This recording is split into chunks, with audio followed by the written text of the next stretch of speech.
ఇప్పుడు ప్రతి వైసీపీ నేతలో కార్యకర్తలో ఉన్న అనుమానం ఇదే. అసలు జగన్ చుట్టూ చేరిన వాళ్ళెవరు? జగన్ను నాయకులకు కార్యకర్తలకు దూరం చేసిందెవరు? నిన్నటి వరకు జగన్కు అత్యంత నమ్మకస్తుడిగా ఉన్న విజయసాయిరెడ్డి ఇప్పుడు అదే జగన్పై విమర్శలు ఎందుకు చేశారు? విజయసాయిరెడ్డి చెప్పిన కోటరీ ఎవరు? జగన్ రెడ్డి ద్వితీయ శ్రేణి కోటరీ ఎవరు? అసలు వారి అనుమతి లేనిదే జగన్ని కలిసే అవకాశం ఎందుకు రావడం లేదు? ఇవే ఇప్పుడు సగటు వైసీపీ నేతల్లో ఉన్న అనుమానాలు. ఎన్నికల్లో ఘోర పరాజయం తరువాత జగన్ తీరుపై పలువురు పార్టీ నేతలు ఇదే తరహా విమర్శలు చేశారు. జగన్ని కలవాలంటే కొంతమంది అనుమతి కావాలన్నారు. అసలు ఏదైనా సమస్య చెప్పుకోవాలంటే ముందుగా వారి అనుమతి తీసుకోవాలని అంతా ఆరోపించారు. అయితే చాలా మంది ఆ కోటరీలో ప్రభుత్వ మాజీ ప్రధాన సలహాదారు సజ్జల రామకృష్ణారెడ్డి అని అనుకుంటున్నారు. వైసీపీ అధినేత జగన్ని కలవాలంటే ముందుగా వారి అనుమతి తీసుకోవాల్సిందే.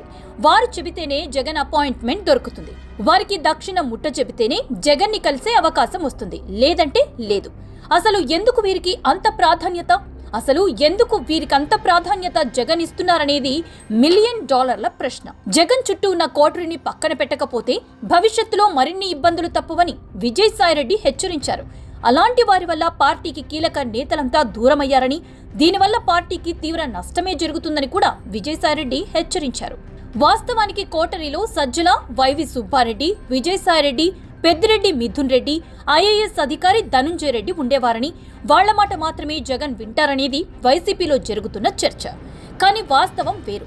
సజ్జల, వైవి, మిథున్ రెడ్డి, సాయిరెడ్డి, ధనుంజయ రెడ్డి చెప్పిన మాటలు జగన్ వినేవారు. అంతే తప్ప వారే ఫైనల్ కాదు అనేది ఇప్పుడిప్పుడే కార్యకర్తలకు తెలుస్తోంది. పార్టీలో ఇతర అంశాలను మాత్రమే వీళ్లు పరిశీలించేవారు.